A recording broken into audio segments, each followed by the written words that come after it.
بسم اللہ الرحمن الرحیم الحمدللہ۔ ہمارا تفسیر جلالین کا سبق جاری و ساری ہے۔ اور اس میں گزشتہ سبق کے اندر پڑھا تھا کہ اللہ تعالیٰ نے بنی اسرائیل کو خطاب فرمایا اور انہیں حکم دیا کہ تم جو ہو وہ میری نعمت کو یاد کرو، اور جو میں نے کتاب نازل کی ہے تم اس کی تصدیق کرو، اور تم تورات کی آیات کو تھوڑے دام کے بدلے میں ان کو نہ بیچو، یعنی جو حق ہے اس کو بیان کرو، اور تم اس کو تھوڑے دام کے بدلے میں اس کا مفہوم، اس کا معنی چینج نہ کرو۔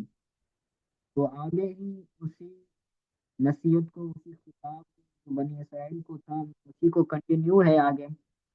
تو پڑھتے ہیں، کہتے ہیں وَلَا تَلْبِسُوا الْحَقَّ بِالْبَاطِلِ، اور تم حق کو باطل کے ساتھ نہ ملاؤ۔ تلبسو یعنی نہ ملاؤ، لا تلبسو نہ ملاؤ، تلبس الحق بالباطل حق کو باطل کے ساتھ نہ ملاؤ، ولا تکتم الحق، اور تم حق کو نہ چھپاؤ، کتمان بولتے ہیں چھپانا، ولا تکتم الحق، اور حق کو نہ چھپاؤ، وانتم تعلمون، حالانکہ تم جانتے ہو، یعنی تمہیں پتہ ہے کہ یہ بات حق ہے، حق ہونے کے بعد بھی تم حضور کی ذات پر ایمان نہیں لاتے، حق بات معلوم ہونے کے باوجود بھی تم اس کو چھپاتے ہو، تو تم ایسا نہ کرو، حق کو باطل کے ساتھ ملاؤ نہیں۔ تو تلبسو کے بعد تخلیطو نکالا، یعنی خلط ملط کر لینا، خلط ملط بولتے ہیں کسی کو حق اور باطل دونوں کو آپس میں ملا لینا۔ اگر کوئی چیز دوسری چیز کے ساتھ خلط ملط ہو جائے، جب مل جائے تو اس کے لیے بولا جاتا ہے کہ یہ مل گئی ہے، خلط ملط ہو گئی ہے۔ الحق کے بعد نکالا الذی انزلت علیکم، یعنی حق وہ جس کو میں نے تم پر نازل کیا، الذی انزلت علیکم، وہ جو میں نے تم پر نازل کیا، اور وہ کیا تھا؟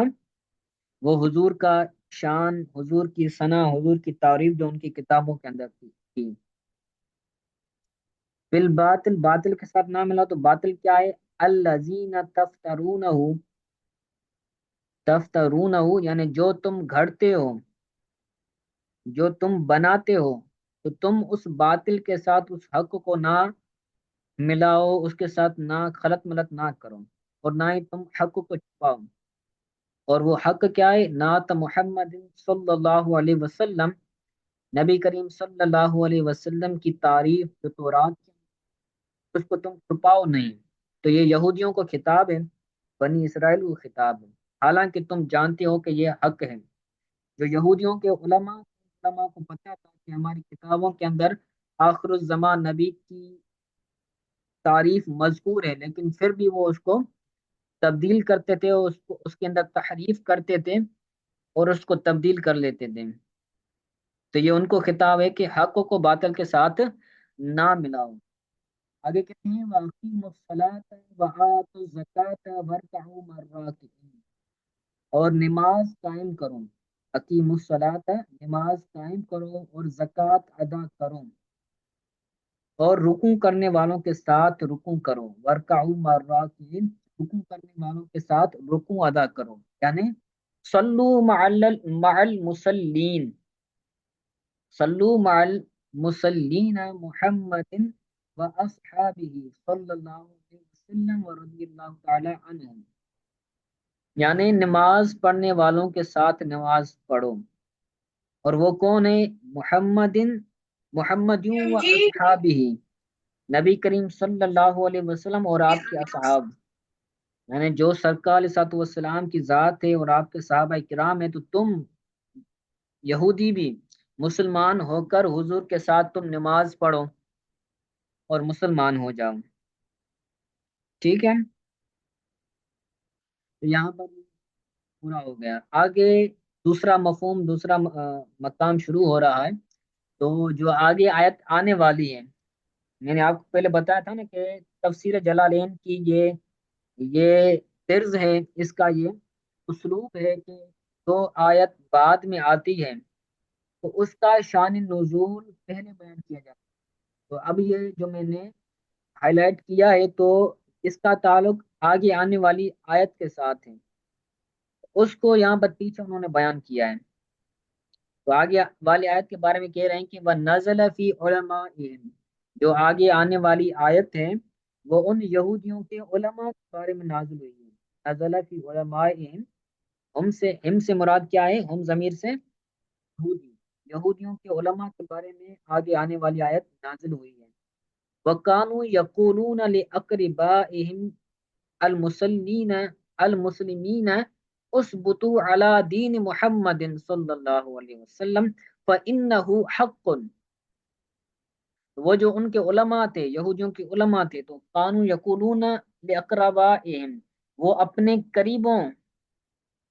اپنے قریب مسلمانوں کو کہتے تھے، لأقربائہم المسلمین، وہ اپنے قریبی مسلمانوں کو کہتے تھے، کیا کہتے تھے؟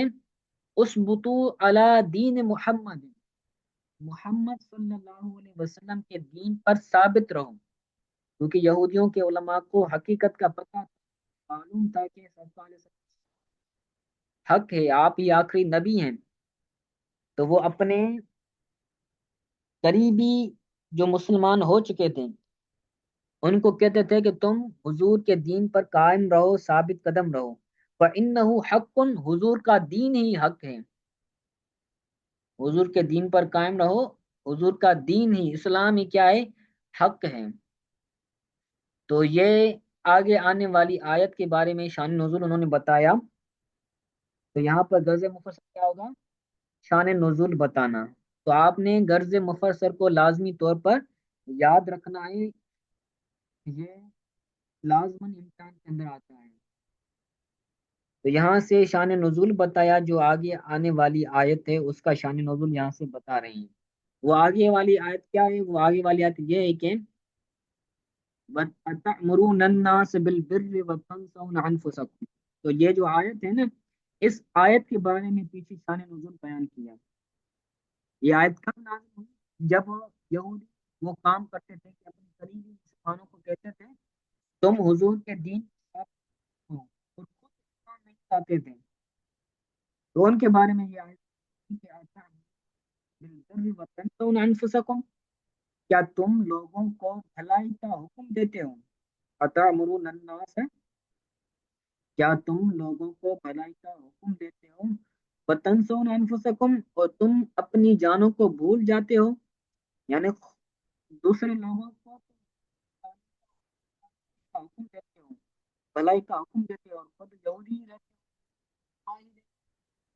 تو جب تم دوسروں کو بھلائی کا حکم دیتے ہو کہ تم دین پر قائم رہو، حضور کے دین پر ثابت قدم رہو، لیکن اپنے آپ کو نہیں کرتے، تو اس کے بارے میں کہا کہ تم لوگوں کو بھلائی کا حکم دیتے ہو اور خود کو بھول جاتے ہو۔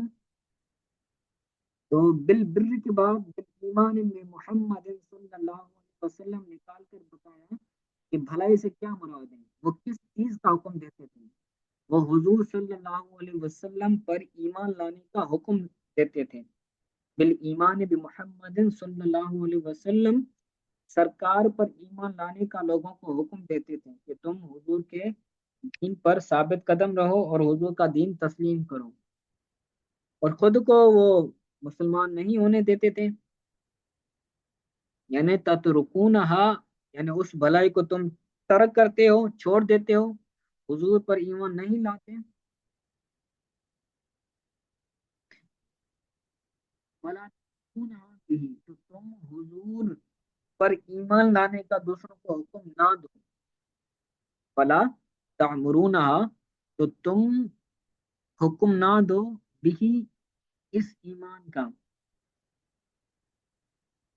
فلا تأمرونها به، اس کا مطلب کیا ہے؟ اس کا مطلب یہ ہے کہ تم اپنی جانوں کو، ہاں زمین کا جو مرجع ہے نا وہ ہے انفس، یہاں پر جو انفس آیا ہے نا، تو تم دوسروں کو تو حکم دیتے ہو لیکن تعمرونها به، لا تعمرونها به، اپنی جان کو ایمان کا حکم نہیں دیتے، لا تعمرونها، اپنی جانوں کو تم حضور لانے کا حکم نہیں دیتے، یعنی اپنے آپ کو بھول جاتے ہو، اس کا مطلب کیا ہے؟ اپنے آپ کو